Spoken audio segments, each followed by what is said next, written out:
Hi everyone, welcome to Global Shorthand Academy. இந்த வீடியோவில் நம்ம எதை பற்றி பார்க்க போகிறோம் அப்படின்னா இங்கிலீஷ் ஷார்ட் அண்ட் சீனியர் கிரேடில் செகண்ட் பேப்பரில் ஃப்ரேசஸ் கொஸ்டின்ஸ் வந்து கேட்பாங்க. அதாவது ஃப்ரேசஸ் கொடுத்துருவாங்க, அதுக்கு உண்டான ஸ்டோக்ஸ் கேட்பாங்க. அதுக்கு வந்து நம்ம சாப்டர் 36 இருந்து 41 வரைக்கும் வந்து பார்க்கணும். ஓகே, மொத்தம் 30 மார்க்கு. அதில் 20 மார்க் வந்து பார்த்தீங்கன்னா இந்த சாப்டர்ஸ்லேருந்தே கேட்பாங்க. பேலன்ஸ் இருக்கிறது மீதி இருக்கிற சாப்டர்லேருந்து கேட்பாங்க 3 to 35. ஓகேங்களா? ஸோ இதுக்கு முன்னாடி நம்ம வந்து பிஸ்னஸ் ஃப்ரேசஸ் பார்த்துருக்கோம், பொலிட்டிக்கல் ஃப்ரேசஸ் வந்து பார்த்துருக்கோம். இந்த வீடியோவில் வந்து பேங்கிங் ஃப்ரேசஸ் நம்ம வந்து பார்க்க போகிறோம். ஓகே, ஸோ பேங்கிங் ஃப்ரேசஸ் தெரிஞ்சுக்கிறதுக்கு முன்னாடி ஒரு ஒரு ஒரு ஃப்ரேஸோட மீனிங் வந்து தெரிஞ்சுக்கணும். பில் ஆஃப் எக்ஸ்சேஞ்ச், இது நம்ம ஆல்ரெடி பிஸ்னஸ் ஃப்ரேசஸில் வந்து பார்த்துருப்போம். ஓகே, பில் ஆஃப் எக்ஸ்சேஞ்ச் அப்படின்னா இப்போ ஏன்ற ஒரு பர்சன் பீன்ற ஒரு பர்சனுக்கு ஒரு அமௌண்ட்டு இல்லைன்னா ஒரு அக்ரிமெண்ட், ஓகேங்களா, ஷேர் பண்ணுங்க அப்படின்னு சொல்லிட்டு பேங்க்குக்கோ இல்லைன்னா ஃபினான்ஷியல் இன்ஸ்டிடியூஷன்ஸ்க்கோ கொடுக்குற இன்ஸ்ட்ரக்ஷன்ஸ் தான் பில் ஆஃப் எக்ஸ்சேஞ்சுன்னு சொல்லுவாங்க. அது கொடுக்குற இன்ஸ்ட்ரக்ஷன்ஸ் ஆர் அதுக்கு ஆகிற செலவு அப்படின்னு சொல்லிட்டு, சரிங்களா. இதுதான் பில் ஆஃப் எக்ஸ்சேஞ்ச். இதை வந்து நல்லா ஞாபகம் வச்சுக்கோங்க, ஓகேங்களா. ஸோ இப்போ ஃபர்ஸ்ட் இது என்னன்ட்டு வந்து பார்க்கலாம். Accepted for the honour of. இந்த ஃப்ரேசஸ் எந்த சினாரியோல யூஸ் பண்ணுவாங்க அப்படின்னா, இப்போ ஏன்ற ஒரு பர்சன் பிக்கு வந்து ஒரு அமௌண்ட் ஷேர் பண்ணுறாங்க, அமௌண்ட் கொடுக்கணும் அப்படின்னு சொல்லிட்டு சொல்கிறாங்கன்னு வச்சுக்கோங்களேன். ஆனால் ஏன்ற பர்சன் பிக்கு ஒரு அமௌண்ட் ஷேர் பண்ணுறாங்க. பட் ஏன்ற பர்சன் கிட்ட அமௌண்ட் இல்லை. அப்படின்ற பட்சத்தில் அந்த ரெஸ்பான்சிபிலிட்டியை சின்ற ஒரு பர்சன் எடுத்துக்கிறாரு. சில இருந்து பி பர்சனுக்கு வந்து அமௌண்ட் போகுது. அந்த மாதிரியான ஒரு சுச்சுவேஷன்ல accepted for the honour of, அவருடைய மரியாதையை காப்பாத்துற அப்படின்ற மாதிரியான மீனிங், சரிங்களா. Accepted for the honour of இதை எப்படி எழுதுறாங்க அப்படின்னா, அக்செப்டட் ஸ்டோக் ஃபுல்லா எழுதிடுறாங்க, அக்செப்ட் ஸ்டோக். அதுக்கப்புறமா ஹானருக்கு நர் எழுதுறாங்க, ஆஃபுக்கு ஆஃப் ஸ்டோக் எழுதிடுறாங்க, ஓகேங்களா. இதுல வந்து ஃபார் தின்றது omission. Okay, accepted for the honour of. Okay, அக்செப்டடுக்கு டெட் போடக்கூடாது, அக்செப்ட் ஸ்டோக் மட்டும் போட்டுட்டு ஹானர் ஆஃப் போட்டுட்டு நம்ம accepted for the honour of அப்படின்னு சொல்லிட்டு படிக்கணும், சரிங்களா. நெக்ஸ்ட் என்ன சொல்றாங்க, accepted payable in London. Okay, அந்த பில் ஆஃப் எக்ஸ்சேஞ்ச் வந்து லண்டன்ல தான் பேயபிள்ன்ற மாதிரி, ஓகேங்களா. இது என்ன சொல்றாங்க பாருங்க, அக்செப்டட் பேயபிள், அதுக்கு வந்து பல் ஸ்டோக், பல்ன்றது நம்ம அழுத்தி எழுதணும். இன் லண்டன், இன் லண்டனுக்கு லண்டன் மட்டும், சரிங்களா. Accepted payable in London. இதுல என்ன ஒமிஷன் ஆயிருக்கு அப்படின்னா இன் மட்டும் ஒமிஷன் ஆயிருக்கு. நெக்ஸ்ட் ஆட் வேலரும் ஸ்டாம்ப் அப்படின்னா ப்ராப்பர்ட்டி ஸ்டாம்ப், ப்ராப்பர்ட்டியோட வேல்யூ ஸ்டாம்ப். இதை வந்து எப்படி எழுதுறாங்க பாருங்க, ஆட் வேலரூமுக்கு வந்து பல் மட்டும் எழுதுறாங்க, ஸ்டாம்புக்கு எஸ்ஸும் எம்பி அந்த இம்ப். Okay, ad valorem stamp. இது என்னன்னா ஒரு ப்ராப்பர்ட்டியோட வேல்யூக்கு உண்டான ஸ்டாம்போட இது ad valorem stamp. Next advance against a life policy. இது எப்படி சொல்றாங்க பாருங்க, எப்படி எழுதுறாங்க பாருங்க, life policy advance. Okay, life பாலிசிக்கு பே பண்ற அட்வான்ஸ், அதுதான் அட்வான்ஸ் அகைன்ஸ்ட் எ லைஃப் பாலிசின்னு சொல்றாங்க. அட்வான்ஸ் ஸ்டோக் எழுதிடுறாங்க, ஓகேங்களா. அப்புறமா அகைன்ஸ்டுக்கு கேவும் அதாவது கே ஸ்டோக்கும் எஸ் சர்க்கிளும் எழுதுறாங்க. அப்புறமா லைஃபுக்கு எஃப், பாலிசிக்கு பி. ஓகே, இது advance against a life policy இந்த மாதிரி எழுதுறாங்க. Okay, arbitration of exchange. இப்போ ஒருத்தர்கிட்ட இருந்து இன்னொருக்கிட்ட அமௌண்ட் கைமாற்றி விடுறாங்க இல்லையா, அந்த இடத்துல ப்ராஃபிட் பார்க்கறதுன்றது ஆர்பிட்ரேஷன் ஆஃப் எக்ஸ்சேஞ்ச் அப்படின்னு சொல்லிட்டு சொல்லுவாங்க. இதுக்கு என்ன பண்றாங்க பாருங்க, டவுன்லோட் ஆர் எழுதுறாங்க. ஆர்பிட்ரேஷனுக்கு, எக்ஸ்சேஞ்சுக்கு எப்பவுமே இதுதான் யூஸ் பண்ணுவாங்க. ஓகே, நம்ம ப்ரீவியஸா கூட பில் ஆஃப் எக்ஸ்சேஞ்ச்லாம் பார்த்துருப்போம் இல்லையா, பில் ஆஃப் எக்ஸ்சேஞ்ச் அதே தான், ஆர்பிட்ரேஷன் ஆஃப் எக்ஸ்சேஞ்ச். பேங்க் நோட்டுன்றது கரன்சி நோட்டு, பேங்க்குக்கு பி, நோட்டுக்கு என்ன ஹால் பண்ணி வந்து என்ன பண்ணியிருக்காங்கன்னு எழுதியிருக்கிறாங்க. அதே மாதிரி பேங்க் போஸ்ட் பில், பேங்க்குக்கு பி, போஸ்ட் பில்லுக்கு வந்து பார்த்தீங்கன்னா பிஎஸ், பில்லுக்கு BL. Okay, BL bank post bill. Next British government securities. பிரிட்டிஷ்க்கு இது மட்டும் தான் நம்ம முன்ன எழுதியிருப்போம், பிரிட்டிஷ் எம்பையர் இந்த மாதிரிலாம் இல்லையா. ஆனா இந்த இதுல வந்து பிரிட்டிஷ் கவர்மெண்ட் செக்யூரிட்டிஸ்னு வரப்ப பிரிட்டிஷ் கவர்மெண்ட்டுக்கு கே ஸ்டோக்கு, செக்யூரிட்டிக்கு S British government securities. Next cable remittance. இதுமே ஒரு விதமான மணி டிரான்ஸ்ஃபர் தான். கேபிளுக்கு கேபிள் ஸ்டோக்கு, ரெமிட்டன்ஸுக்கு டென்ஸ். ஓகே, டி போட்டு அதுல என்எஸ் சர்க்கிள் நம்ம வந்து எழுதணும். Cable remittance. Cancel the cheque. இது எப்படி எழுதுறாங்க பாருங்க, கேன்சல் ஸ்டோக்ஸ் எழுதிடுறாங்க, செக்குக்கு சே கட் பண்றாங்க, அவ்வளவுதான். கட் பண்ண முடிஞ்சா கட் பண்ணலாம், இல்லைன்னா பக்கத்துல வந்து எழுதிடலாம். இங்க வந்து பக்கத்துல எழுதியிருக்கிறாங்க கேன்சல் தி செக். இதுல வந்து தி வந்து ஒமிஷன். Next circular note. இதுவே வந்து பாத்தீங்கன்னா ஒரு விதமான கரன்சி தான். ஓகே, இது வந்து டிராவலர்ஸ் வந்து யூஸ் பண்ணுவாங்க. இது வந்து மாத்திக்கலாம், ஒரு கண்ட்ரிலுமே வந்து மாத்திக்கலாம். சர்க்குலர் நோட், பேங்க் நோட் அப்படின்னா கரன்சி, சர்க்குலர் நோட்னாலுமே ஒரு விதமான கரன்சி தான். டிராவலர்ஸ் அதிகமா யூஸ் பண்ணுவாங்க. சர்க்குல், அந்த சர்ரு கல்லு நோட், இப்படி வந்து எழுதிட்டீங்கன்னா போதுமானது.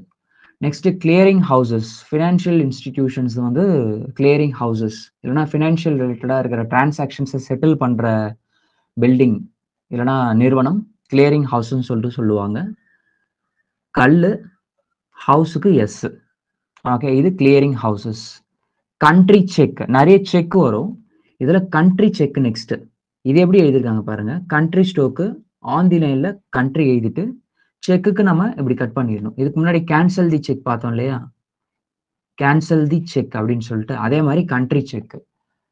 இப்போ நாம ஒரு டவுன்ல இருக்கோம், பட் கண்ட்ரி செக் கொடுத்துட்டாங்க அப்படின்னா நம்ம இன்னொரு டவுன்ல போயும் மாத்திக்கலாம். ஓகே, அந்த மாதிரி இருக்கிற செக் தான் வந்து பாத்தீங்கன்னா கண்ட்ரி செக்னு சொல்லிட்டு சொல்லுவாங்க. இன்னும் நிறைய செக்லாம் இருக்கு, ஒன்னொன்னா வரப்ப நம்ம வந்து பார்க்கலாம். Next course of exchange. Course stroke போட்டுட்டு எக்ஸ்சேஞ்ச் ஸ்டோக் வந்து எழுத வேண்டியதான். ஓகே, அந்த எக்ஸ்சேஞ்ச் நடக்கிற கால இடைவெளி அப்படின்னு சொல்லிட்டு சொல்லலாம், கோர்ஸ் ஆஃப் எக்ஸ்சேஞ்சுன்னு சொல்லிட்டு. இல்லைன்னா ஒரு குறிப்பிட்ட காலத்துல ஒரு கரன்சியோட எக்ஸ்சேஞ்ச் ரேட் எவ்வளவு இருக்கு அப்படின்னு சொல்லிட்டு சொல்றது கோர்ஸ் ஆஃப் எக்ஸ்சேஞ்ச் அப்படின்னு சொல்லிட்டு சொல்லுவாங்க. Next date of the maturity of the bill. Okay, இந்த ஃப்ரேசஸ் பொறுத்த வரைக்கும் இந்த ஆஃப் திலாம் எழுதவே மாட்டாங்க. ஸோ நம்ம தான் வந்து அந்த ஃப்ரேசஸோட அர்த்தம் புரிஞ்சுக்கிட்டோம் அப்படின்னா ஆஃப் தி இந்த இடத்துல வருமா வராதான் நம்மளுக்கு தெரியும். சரிங்களா, இப்போ date of the maturity of the bill. டேட்டுக்கு ஃபுல் ஸ்டோக்கு டே இட், மேல இருக்கிற அந்த இது வந்து அழுத்தி எழுதணும், கீழே இருக்கிறது லைட்டா எழுதணும். மேல இருக்கிறது டி, கீழே இருக்கிறது டி. மெச்சூரிட்டிக்கு வந்து என்ன பண்ணியிருக்காங்கன்னா மெச்சூர் மட்டும் ஸ்டோக் எழுதியிருக்கிறாங்க, எம் ஹால் பண்ணிட்டு அப்புறம் அப்போர்ட் ஆர் எழுதியிருக்கிறாங்க. அப்புறமா bill, date of the maturity of the bill. Okay, பில்லுக்கு வந்து பிஎல் எழுதியிருக்காங்க. இதுக்கு முன்னாடி நம்ம வந்து அந்த போஸ்ட் பில் பார்த்தோம் இல்லையா, பேங்க் போஸ்ட் பில், அதே மாதிரி தான் இங்கேயுமே. Next deed of transfer. Deed of transfer, deed அப்படின்னா ப்ராப்பர்ட்டி ஓனர்ஷிப். ஓகே, இது ஞாபகம் வச்சுக்கோங்க, டீடுனா property ownership, deed of transfer அப்படின்னா ப்ராப்பர்ட்டி ஓனர்ஷிப் டிரான்ஸ்ஃபர் பண்றது. ஓகே, இது எப்படி எழுதியிருக்காங்க பாருங்க, டீடுக்கு டி ஹால் பண்ணி எழுதியிருக்கிறாங்க, டிரான்ஸ்ஃபர் ஸ்டோக். இதுல வந்து of omission, deed of transfer. Next demand, draft on demand. Draft stroke எழுதுறீங்க, அதுலேயே நீங்க என்ன பண்றீங்கன்னா டிமாண்ட் எழுதிடுறீங்க. இதுல ஒமிஷன் என்ன அப்படின்னா ஆன், டிமாண்ட் டிராஃப்ட், அதை தான் வந்து டிராஃப்ட் ஆன் டிமாண்ட் அப்படின்னு சொல்லிட்டு சொல்லியிருக்கிறாங்க. Next form of indemnity. Form of indemnity இது என்ன அப்படின்னா, இன்டெமினிட்டி அப்படின்னா இப்போ ஏன்ற ஒரு பர்சன் வந்து பிக்கு வந்து ஒரு லாஸை ஏற்படுத்திடுறாரு. ஸோ அதனால வந்து ஏவர் பிக்கு ஒரு மாதிரி செட்டில்மெண்ட் கொடுக்கறது. ஓகே, அந்த இன்டெமினிட்டினா அதுதான். ஃபார்ம் ஆஃப் இன்டெமினிட்டிக்கு டி மெனிட்டி, ஃபார்ம் ஆஃப் இன்டெமினிட்டி இந்த மாதிரி வந்து எழுதணும். இதுல வந்து ஆஃப் வந்து omission. Next in case of need, இது ஈஸியான ஸ்டோக்கு தான். இன் எழுதுறீங்க, கேஸ் எழுதுறீங்க, அதுல நீட் எழுதுறீங்க. ஓகே, இதுலயுமே வந்து ஆஃப் வந்து omission. In case of need. Joint stock bank. Okay, இந்த ஸ்டாக்ஸ் எல்லாம் மேனேஜ் பண்ற பேங்க் வந்து ஜாயிண்ட் ஸ்டாக் பேங்க் அப்படின்னு சொல்லிட்டு சொல்றாங்க. ஜாயிண்ட்டுக்கு ஜா அதை எழுதுறீங்க, ஸ்டாக்குக்கு எஸ்டி எழுதுறீங்க, பேங்க்குக்கு பி கட் பண்றீங்க, அவ்வளவுதான். ஜாயிண்ட் ஸ்டோக் பேங்க் அப்படின்னு சொல்லிட்டு.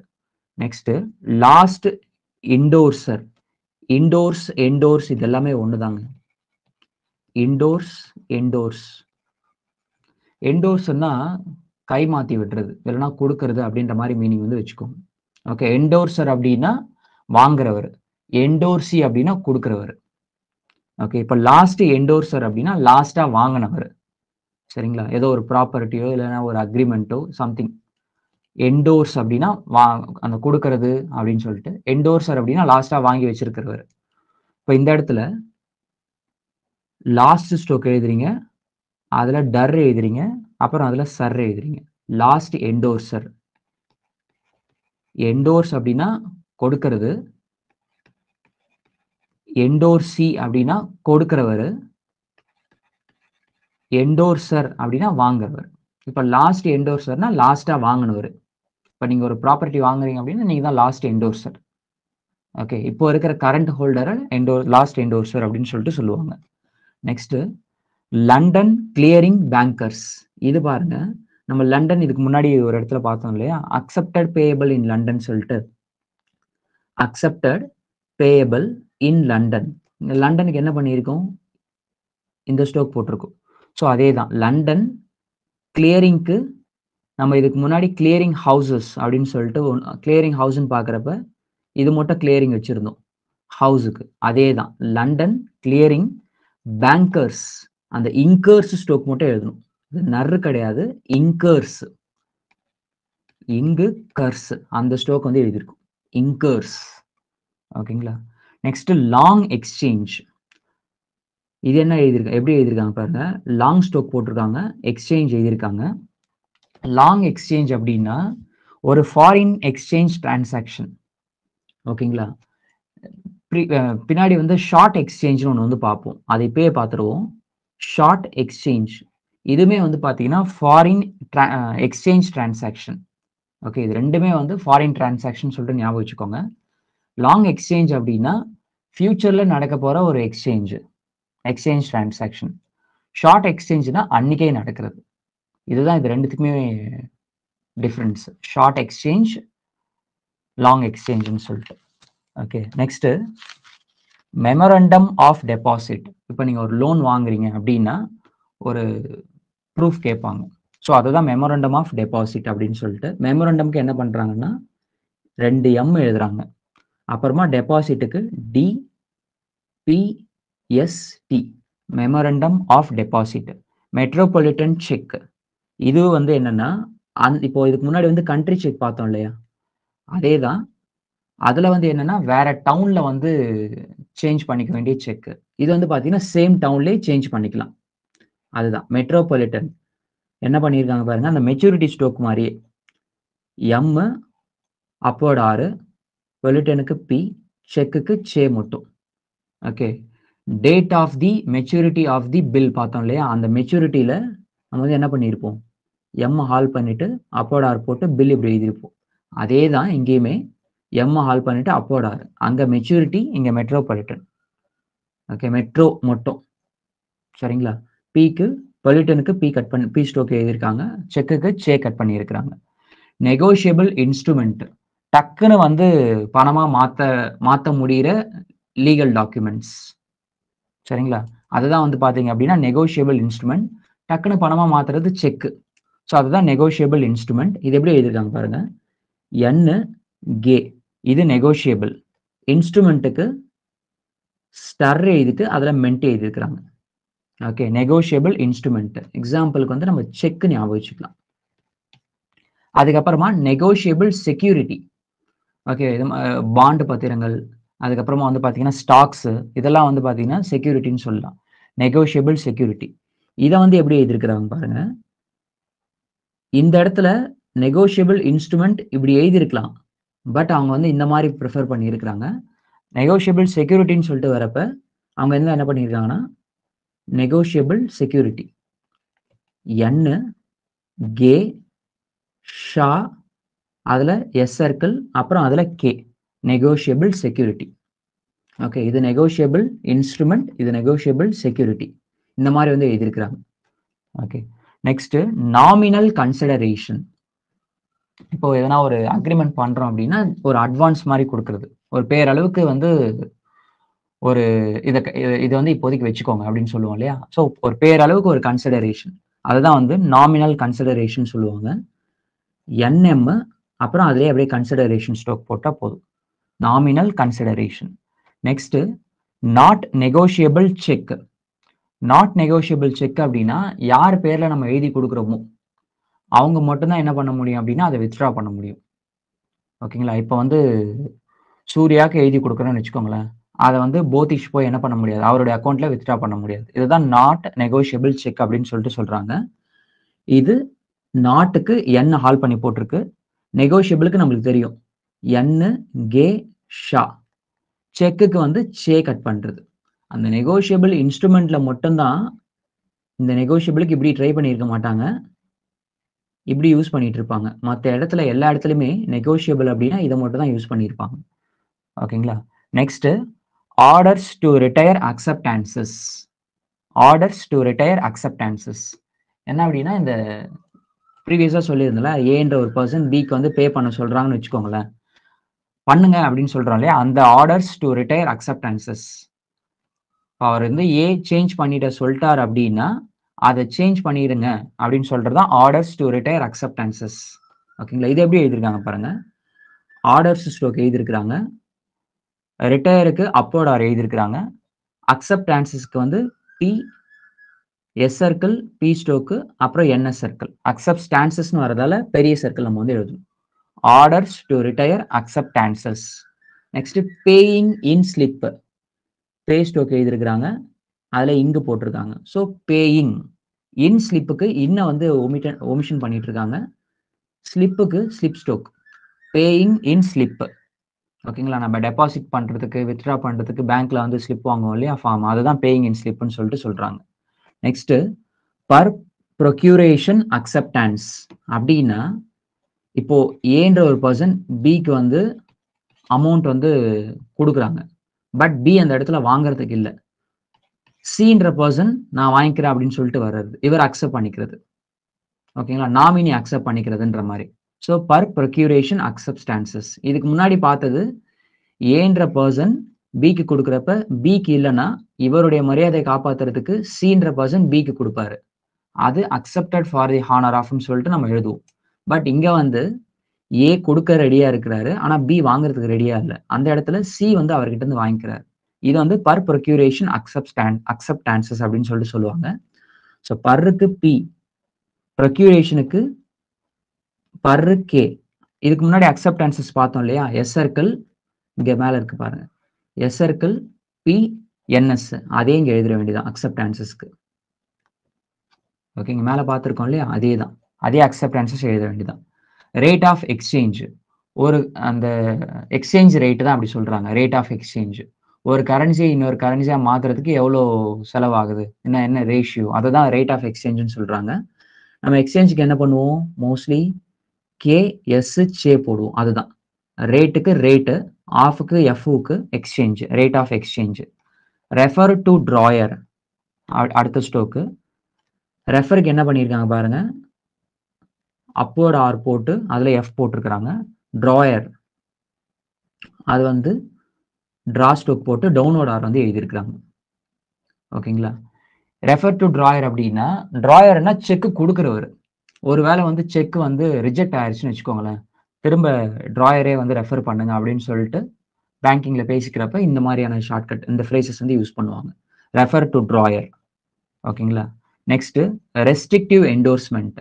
ஆல்ரெடி என்டோர்ஸ்மெண்ட்னா என்னன்னு சொல்லியிருந்தேன், எதனா ஒன்றத்தை வந்து கொடுக்கறது, அது வந்து அக்ரிமெண்ட்டாக இருக்கலாம், ஓகே எதனா ஃபார்மாக இருக்கலாம், அந்த சம்திங் எதனா ஒன்று கொடுக்கறது, அதில் வந்து இருக்கிற ரெஸ்ட்ரிக்ஷன்ஸ் வந்து பார்த்தீங்கன்னா ரெஸ்ட்ரிக்டிவ் என்டோர்ஸ்மெண்ட்னு சொல்லிட்டு சொல்லுவாங்க.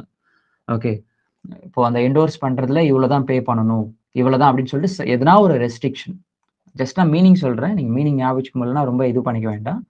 ஜஸ்ட் தெரிஞ்சு வச்சுக்கோங்க. ரெஸ்ட்ரிக்டிவ் என்டோர்ஸ்மெண்ட் கொடுக்கறதுல ரெஸ்ட்ரிக்ட் பண்றதுன்றதை மட்டும் ஞாபகம் வச்சுக்கோங்க.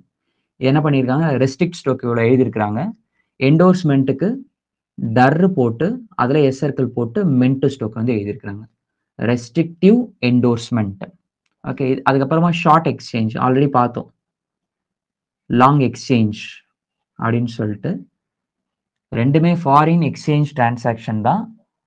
லாங் எக்ஸ்சேஞ்ச்னா அந்த நேம்லேயே இருக்கு பாருங்க, கொஞ்சம் ஃபியூச்சர் டேட்ஸில் வந்து பண்ணுறது. ஷார்ட் எக்ஸ்சேஞ்ச் அப்படின்னா ஆன் தி ஸ்பாட்லேயே வந்து பண்ணுறது.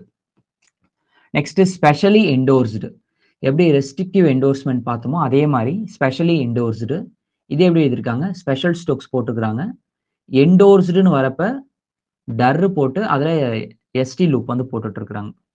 ஓகே, இது ஸ்பெஷலி என்டோர்ஸ்டு. இதில் என்ன பண்ணியிருக்காங்க, ஸ்பெஷல் ஸ்டோக் மட்டும் எழுதிட்டு என்டோர்ஸ்டுக்கு டர்ரும் எஸ்டி மட்டும் போட்டுட்டு இருக்காங்க. இது வந்து restrictive endorsement.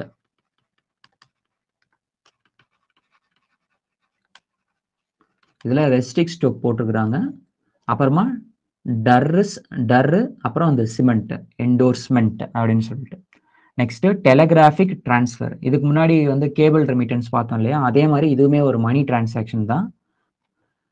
Telegraphic transfer 2 D எழுதிடணும், அவ்வளோதான். இந்த வார்த்தை பார்த்தீங்கன்னா ஒரு 2 டி. Next down check. நம்ம எப்படி மெட்ரோபாலிட்டன் செக் பார்த்தோம், அதே டவுனில் வந்து சேஞ்ச் பண்ணிக்கிறது. அதே தான் டவுன் செக். டவுன் ஸ்டோக் எழுதுறீங்க, செக்குக்கு சே கட் பண்ணுறீங்க, அவ்வளோதான். தென் வித்தவுட் ரிகோர்ஸ். வித்தவுட் ஸ்டோக் எழுதிடணும், ரிகோர்ஸுக்கு வந்து கோர்ஸ் ஸ்டோக் மட்டும் எழுதிடணும். ஓகே, எனக்கு வந்து நான் பொறுப்பு ஏற்றுக்க மாட்டேன் அப்படின்ற மீனிங் வித்தவுட் ரிகோர்ஸ். இப்போ ஏன்ற ஒரு பர்சன் பிக்கு வந்து ஒரு ஏதோ ஒன்று என்டோர்ஸ் பண்ணுறாருன்னு வச்சுக்கோங்களேன்.